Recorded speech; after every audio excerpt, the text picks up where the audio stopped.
So, good evening, everyone.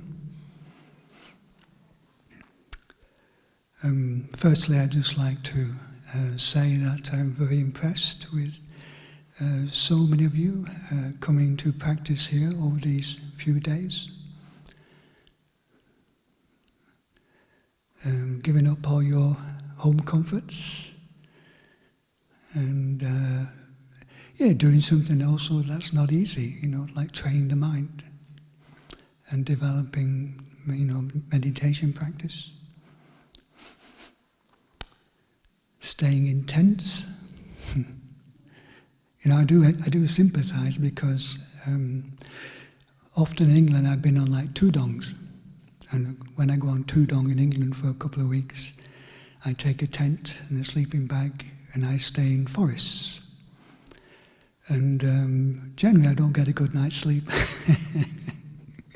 because, moving around, you get in one position, you get some comfortable, move around, sometimes it's cold underneath. So I admire, and some of you are not youngsters either, are you? Right? to tough it out in the tents. So when you return home, you can say you've been cultivating contentment.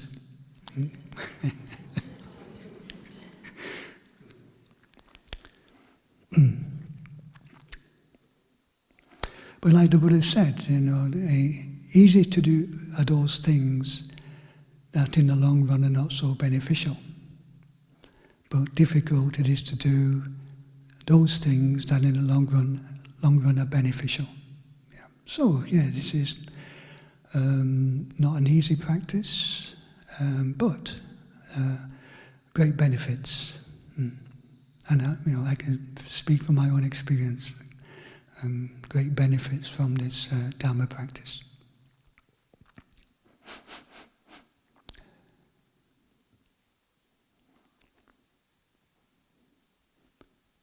I was reflecting on, again, Luang Por Liem, the opportunity we've had of having to be in the presence and hear teachings from Luang Por Liem.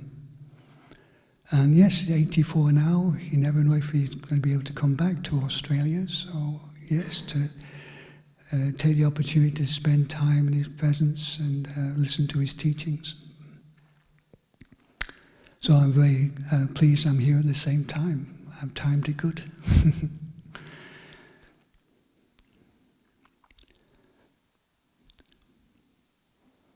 And he talked. Beginning of his talk, he talked about contemplating nature and the nature of the physical body, its relationship to the outside world and the elements, and this is one aspect of a very important practice recommended by the Buddha of mindfulness of the body. The contemplation of the elements. And maybe the practice of mindfulness of the body, maybe in one way is not so appealing because, maybe, in more educated, like to contemplate. It seems sometimes more interesting to think about the Dhamma rather than be mindful of the body. To think about something rather than be, say, mindfulness of breathing, which is one of the practices also of mindfulness of the body.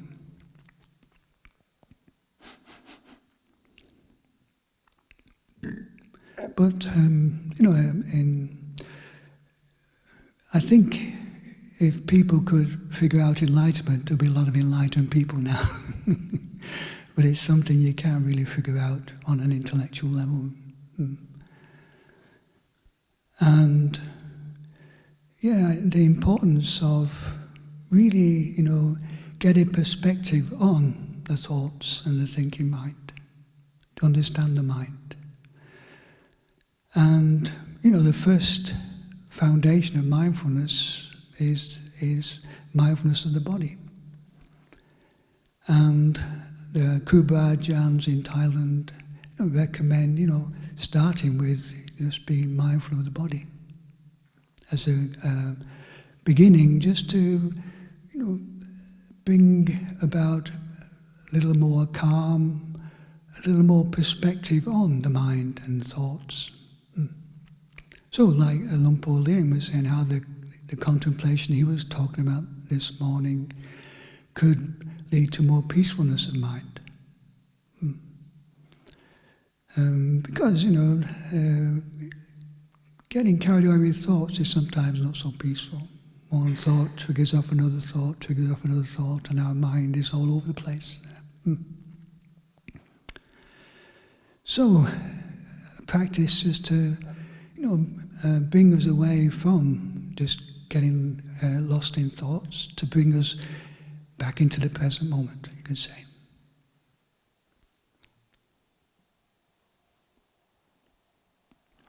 One thing you can say is that to what extent you're mindful of the body, to that extent you're in the present moment. When you're not in the present moment, most likely we're lost in some sort of thoughts about the past and the future. We're not aware of the body anymore.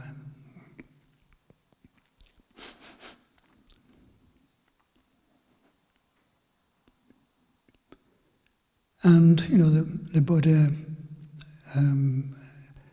often made analogies about the benefits of mindfulness of the body in terms of, strengthening the quality of mindfulness and awareness, calming. And the Buddha said that one who neglects mindfulness of the body neglects the realization of the deathless, neglects realizing more enlightenment. So it's an important basis for our Dhamma practice.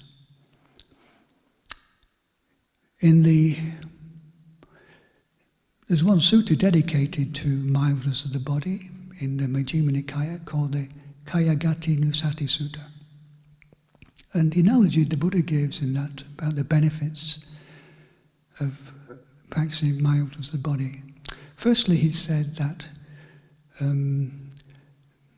if we neglect mindfulness of the body, then defilements can easily take over the mind. And the analogy he gave is like if one threw a hard stone into a soft clay, that stone would bury itself into the clay.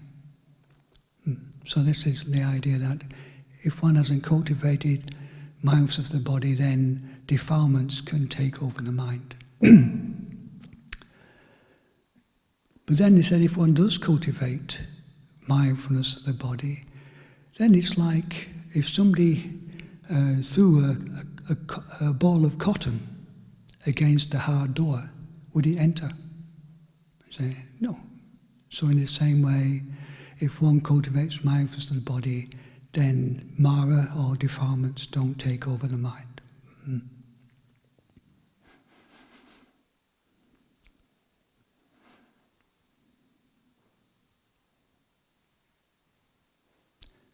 So when we, make the effort to be more in the present moment, to stay with something like the breath, for instance,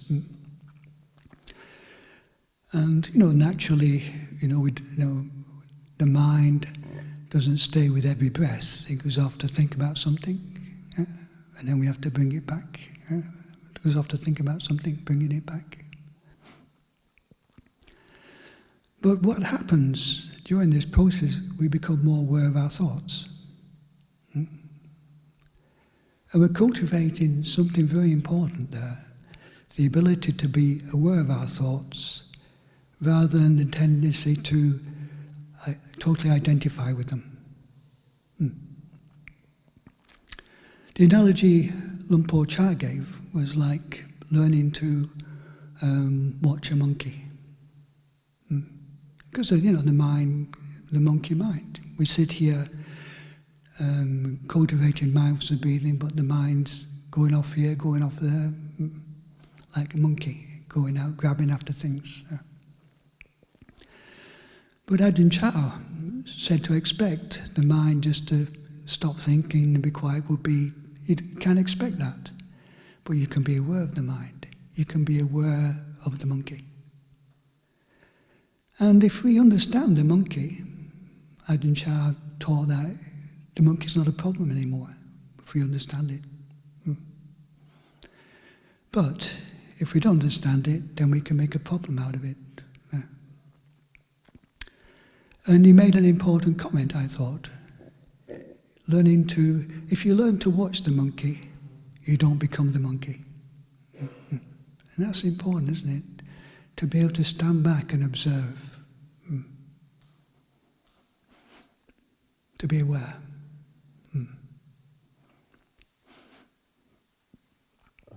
So this is how we use mindfulness of the body. Just something to help to ground us more in the present moment, so we can get a perspective on the mind. Of course, something like mindfulness of breathing, if we cultivate it, can bring about some level of calmness. And then we notice our thoughts even more. And we notice, how they come and go.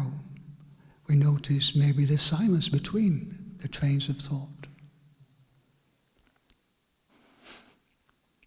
But one important thing to understand is the underlying mind state behind our thoughts.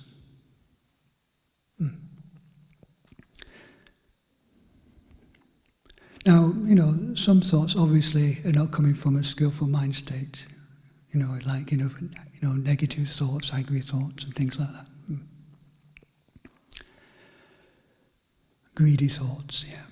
So obviously, we know when we experience those sort of thoughts, there's sort of some greed or aversion in the mind. So, that's a natural experience as human beings, but we tend to, in Dhamma practice, to notice them and turn away from them. They're obviously not skillful thoughts to follow, right? But some of the thoughts that come from other mind states are not bad thoughts, like worries and anxieties. They're not particularly bad thoughts. There can be concerns about the family, concerns about this, concerns about the world. But the thing is, if we follow these trains of thought, they tend to just create these habits of worries and anxieties in the mind, even though the thoughts are not bad.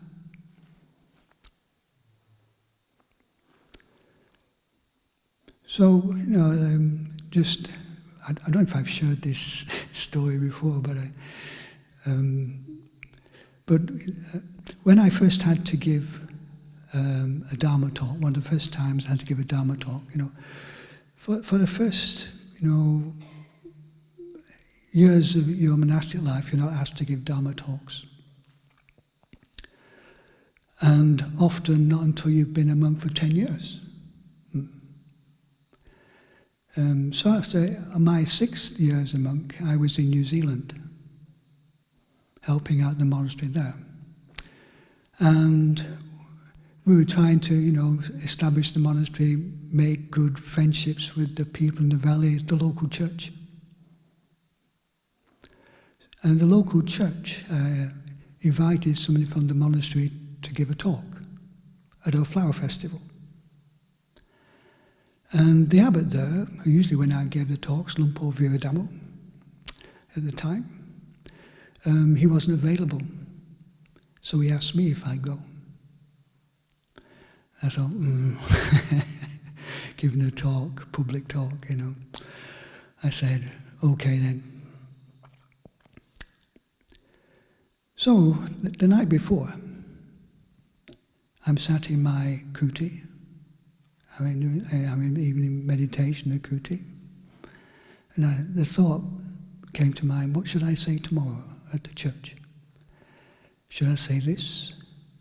Should I say that? Should I say this? Oh, maybe I should say that. it started off quite, peacefully. But then the momentum of the thoughts gathered, and it was starting to go around in circles. The same old thoughts were coming up again and again. But then I realized the mind got anxious. Anxiety has entered. The thoughts were good. We were planning a talks, and it was thoughts on Dhamma. But now there was anxiety in the mind, and the more I tried to figure out what to talk about, the more intense the anxiety got. So what to do? So what I had to do was stop planning the talk. Turn my thoughts towards something else. So I, came back to the body, to the breath. And just the breath and the body wasn't quite enough. So I had to use a contemplation too, but not a contemplation about giving the talk, but the contemplation I used was just a simple thought. Breathing in, may I be well. Breathing out, may all beings be well.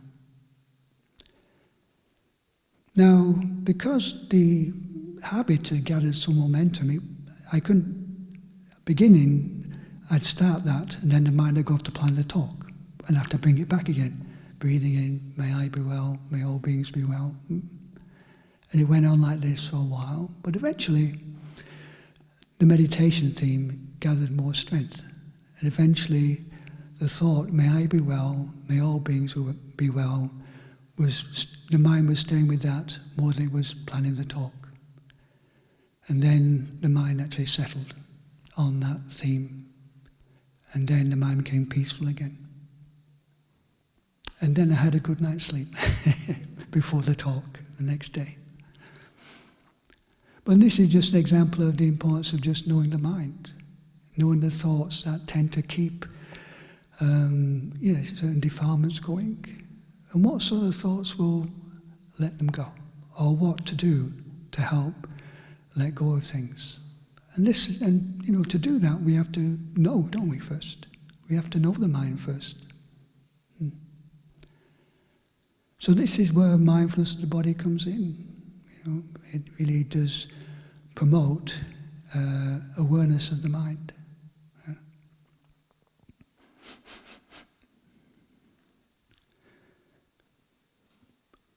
But the thing also about mindfulness of the body, it's not restricted to meditation in a monastery.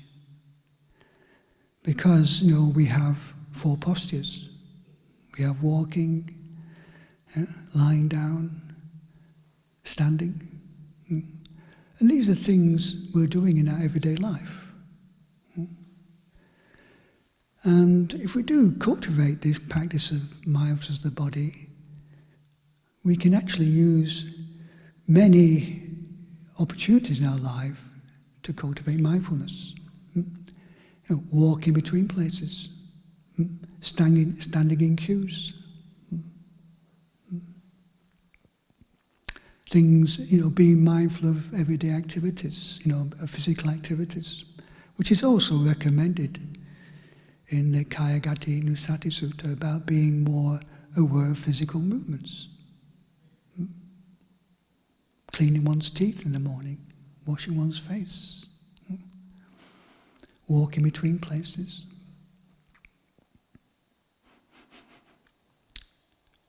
I was recently in Singapore, and I taught like a day retreat, and it was in this Buddhist center which just had one room, and it was full.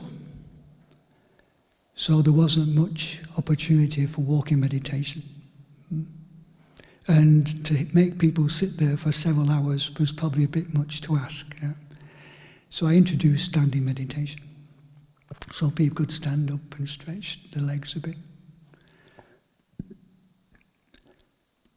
Yeah, because we can mindfully stand and breathe.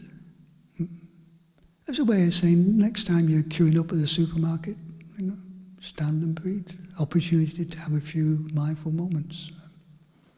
Or standing somewhere, waiting for something.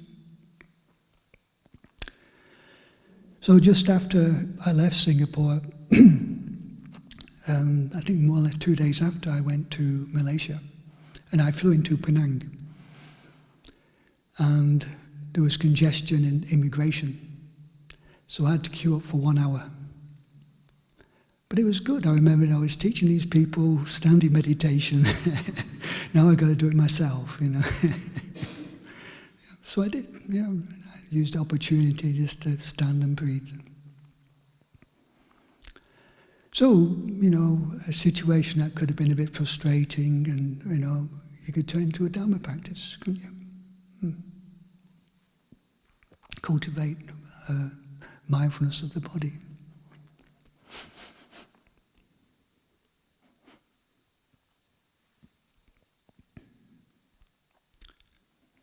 Yeah, and I saw people doing walking meditation. So if you develop that, then you might find that, you know, the mind comes to the body when you're walking between places more, because you cultivate that habit. And that's what I found through doing walking meditation, that naturally the mind begins to come more to physical movement, especially walking, from the walking meditation, which I find very helpful when I'm going through airports and things like this, busy places, lots of people around. Especially these days, because, you know, people are rushing and sometimes not looking where they're going, especially looking at their mobile phones. So you really have to, you know, being aware in the present of the people around you. And this is why, you know, when I teach walking meditation, people don't look at your feet when you walk in meditation. Look ahead. But don't get caught up in the things around you, but just look ahead. But just feel your feet touching the ground. Just be aware of the sensations of the movement and the feet touching the ground. So when you go through an airport, you know, I can't walk through an airport looking at my feet, can I? Yeah. So I look ahead, but I'm very much aware of my physical movement. And the benefits of that is that, you know, you're very aware of dodging people if they're going to rush into you, and whatever else might happen at the airport. So recently, I was, you know, when you go through, after you go through sort of immigration, when you're leaving, you go through like I call it the sensual realm, where you go through all these shops, and they're all trying to entice you with all these fancy things in the shops, duty free. I do have advantage, I don't have any money, so not such a temptation for me. But not to get distracted by the sights. This is my practice. So I'm walking through to all these shops, and a woman comes out from the shops and grabs hold of me and says, "Take me with you." So, you know, how do you respond to that? But I find, because, you know, you're in the moment, it brings up a much more skillful response. You know. And then I talking to her. She was just, I mean, she saw a Buddhist monk as representing peace, and she wanted some peace in her life. So we got into talking about, you know, going to peaceful places and things like this. You know, I said, I can't take you with me, but go to a peaceful park and walk and do some peaceful, you know, go to peaceful places. You know.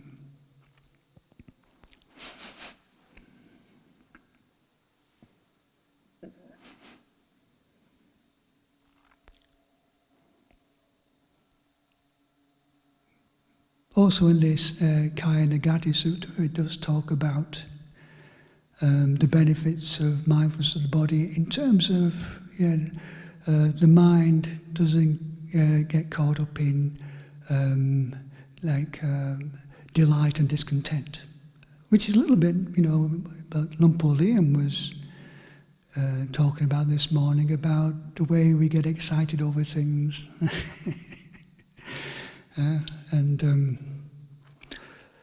Yeah, it reminded me, this year was the year of the snake in Chinese, in the Chinese calendar. So I was reflecting on the snake in the Buddha's teaching, and there's a teaching about living with the cobra, one of Ajahn Chah's teaching. And in this teaching, Ajahn Chah says, if you grab the tail of the snake, then the head turns around and bites you. So imagine a nice, that snake has got a pretty tail. And that's sort of the natural law in a way. The more we get excited over these worldly dhammas, and the more we go the opposite when they're gone. This is like the snake turning around to bite us. So, for instance, if we get carried away with being praised, then when we get criticised, we'll suffer more. If we attach to the praise, yeah. If we get excited over our gains, then when we lose them, yeah, that's the natural law, isn't it? The more we cling and get excited over the positive aspect of the worldly dhammas, the more we naturally suffer when we have to experience the opposite. So, Luang Por Liem was talking about the peace that comes from contemplation. And I can say that, when one begins to experience some peace from the practice, actually the less inclined the mind is towards excitement, because you experience something more useful, something more beneficial, and actually more pleasant. Excitement is not peaceful.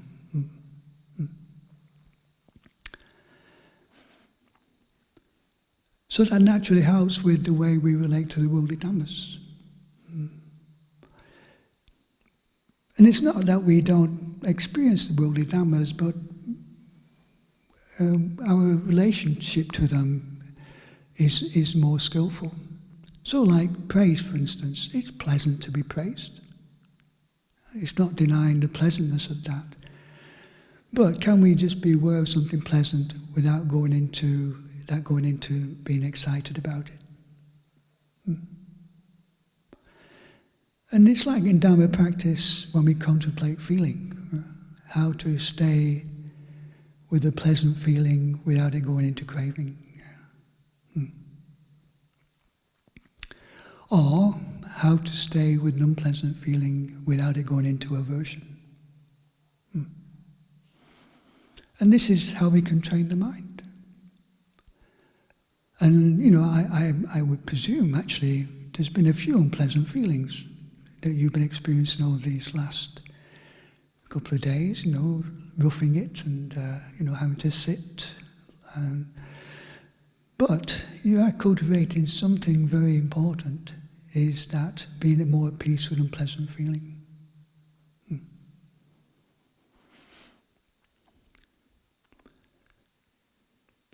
And the more we, cultivate that, then, we don't get too carried away with pleasant feeling.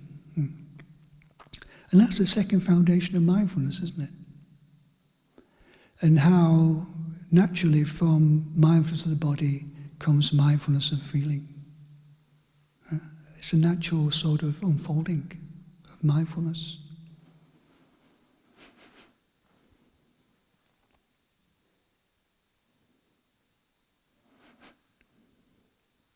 So naturally, when we experience these worldly dhammas, there's more, we're able to deal with them more skillfully. Yeah.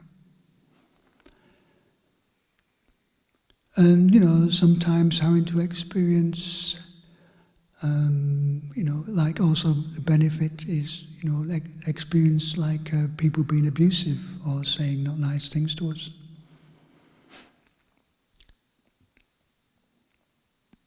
It's not pleasant. Ajahn Kalyano the other day was talking about living in a monastery where a monk didn't like him. And that's normal. It's for us all. You know, we even in monasteries, you have to sometimes live with people who don't like you. And that's not pleasant, having to keep company with somebody who dislikes you, is averse towards you. But if you can, bear with the unpleasant feeling of it, then you don't reciprocate the negativity. You can bear with it, peacefully bear with it. So I used to reflect, when I lived in a place where somebody doesn't like me, I would say, why should everybody like me? Why should everybody like us? We all have our habits and things, and some of our habits may be people misunderstand or they don't like. Yeah. And then the reflection, how does it feel not to be liked? To be with the feeling of it. Yeah. And this is important because this is going to be the natural experience of our life. These worldly dhammas are going to happen. Nobody's exempt from them. And the benefits of mindfulness of the body is that it gives us the strength of mind, the ability to deal with them without responding to them unskillfully.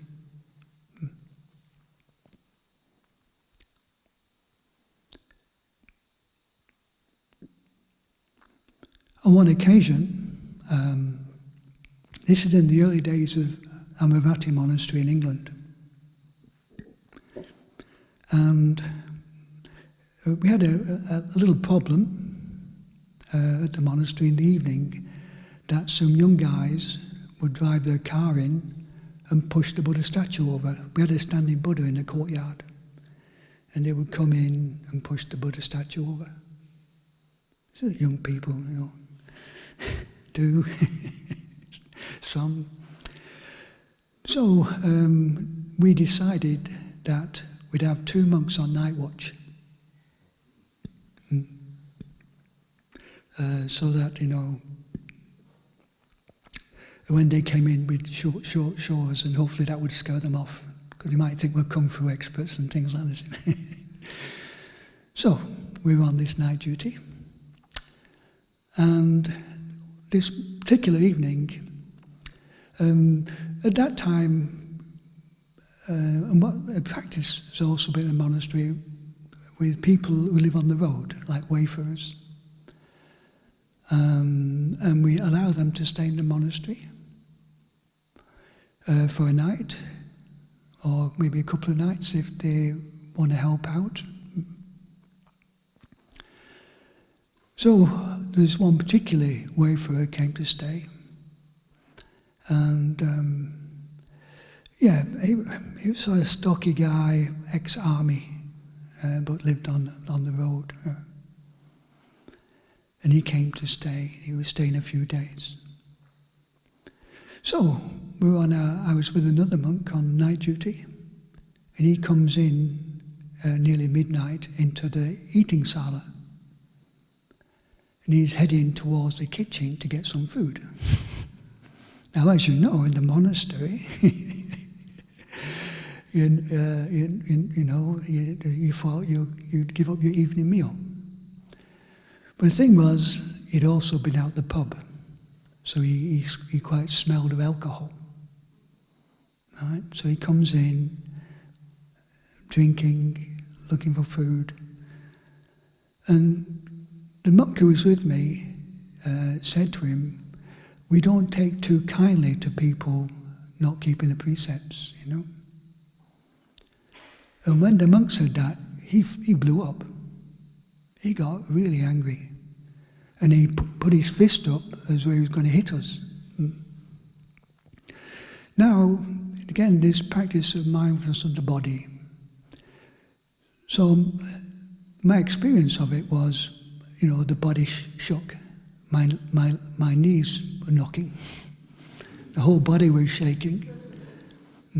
Naturally, when somebody, is threatening, it has these physical effects, don't it? But I did find I could stay with that those feelings in the body. And what naturally came from that was I just put my hand on his fist or his wrist and I just said, please, no violence. And he calmed down. And after that, we just encouraged him to go back to his room and have a sleep. Yeah. But that just shows how, being able to be mindful of the body in times of, when people are being aggressive, it can be really helpful in terms of bringing out a more skillful response. Being able to bear with these things in a more accepting and mindful way.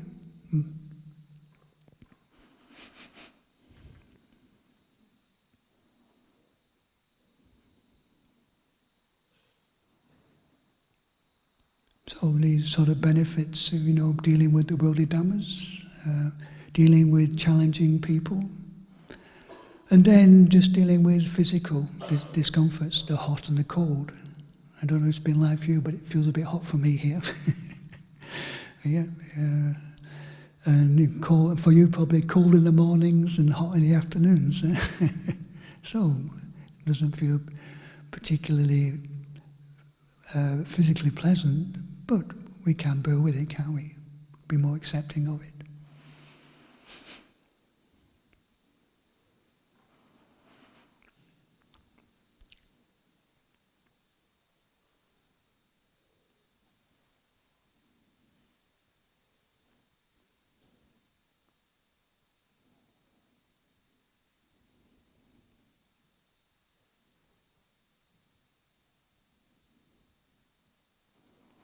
So I just to talk a little more this evening about mindfulness of the body, going on from Luang Por Liem's talk, and maybe some ideas about how it helps us to deal with life in the world, how it helps us to be more aware of the mind, and can bring about a more peacefulness in mind. And from that peace, Luang Por Liem went on to say about, when the mind has that sense of peace and clarity, then, the insights come, especially into these three characteristics. Was mentioned about anicca, dukkha, anatta a couple of times, about impermanence, unsatisfactoriness, and not self. So, a peaceful mind helps us to live more skillfully and gives rise to more Dhamma insights into Dhamma, gives rise to more wisdom.